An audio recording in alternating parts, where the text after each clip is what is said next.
Donc, j'ai décidé de faire une part 2, disons une deuxième partie de cette section sur comment acquérir de nouveaux clients et même grandir sa clientèle au fur et à mesure. Parce que c'était tellement important et on a touché beaucoup de sujets, mais il y a énormément d'autres sujets qu'on n'a pas pu vraiment toucher la dernière fois en profondeur.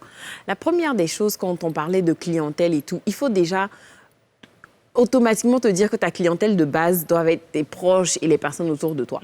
C'est-à-dire quand tu commences une activité et que, par exemple, tu essaies de vendre à d'autres personnes et puis on te demande « Ah, combien de produits tu as vendu ?» et puis tu dis 0, mais c'est pas possible.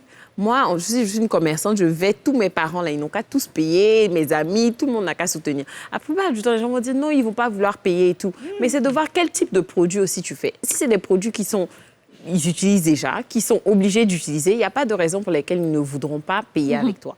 Après, souvent, ils vont vouloir te demander des pourcentages. Tu nous connais, nous, les amis, là. Ah, attends, je vais tester d'abord un peu, nanani. Justement, mais après, il faut toujours que ce soit un échange. Je te laisse tester, mais après, tu fais ma publicité. Si toi-même, tu ne veux pas payer, au moins, vends à d'autres qui vont payer. Donc, vous essayez toujours de faire un échange. C'est ça. Et ça va dans la deuxième partie de ce que je voulais dire autour du placement de produits. Il y a beaucoup de gens qui ne comprennent pas encore ce concept-là et qui ne vont pas le faire. Par exemple, la plupart du temps, les gens ne se rendent pas compte que mettre une petite affiche sur un taxi ou bien sur la visibilité que ça vous donne, parce qu'il circule dans la ville, les gens voient. Vous pouvez, par exemple, aller quelque part, ou disons, peut-être, par exemple, même devant notre NCI ici, mettre sur la table de la réceptionniste votre thé ou bien ce que vous vendez. Les gens passent, ils voient, au fait. Donc, c'est de trouver des endroits où vous allez placer vos produits pour que soit les gens vous appellent, ils vous contactent et puis ils puissent, en savoir un peu plus et comment acheter vos produits. Après, on parle maintenant des réseaux sociaux. On en a parlé longuement. Mais les réseaux sociaux, bien sûr, il y a des mots et tout, il y a des désavantages, mais sinon, c'est tellement important pour faire, disons, free marketing. Tu as tout le monde qui a au moins un compte Facebook. Après, si tu rajoutes les autres sociaux, même, tu as 4 ou 5 par personne. Et donc, si tu n'arrives pas à, disons, faire la publicité de ton produit sur toi-même ta page, ben ça ne sert à rien. Après, il ne faut pas toujours toi-même ta page, tu es toujours en train de mettre tes produits, donc les gens ne regardent plus. Mais c'est de trouver le juste milieu, comment tu peux partager un peu tes produits et demander à toutes ces personnes-là qui te suivent. Parce qu'il faut qu'il y ait déjà qu'on passe du virtuel au réel. Et la plupart du temps, ça ne te passe pas comme ça. Ils vont aimer, mais ils ne vont pas t'appeler pour payer. Et donc, c'est de vraiment leur donner cette possibilité-là. Non, il ne faut pas juste aimer. Il faut m'appeler. Voici Orange Money même. On n'a pas besoin de se voir. Tu peux payer mon produit.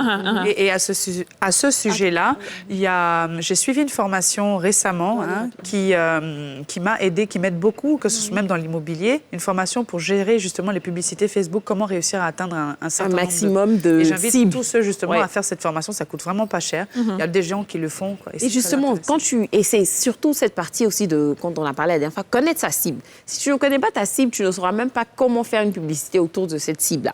Et donc, un dernier point aussi, c'est de vraiment vous-même innover, de faire quelque chose de différent. C'est-à-dire, même dans le packaging, même dans votre emballage, si vous avez un truc un peu futuriste ou bien des couleurs vives, tout ça, ça aide vraiment à attirer de nouveaux clients. Donc, voilà un peu rapidement.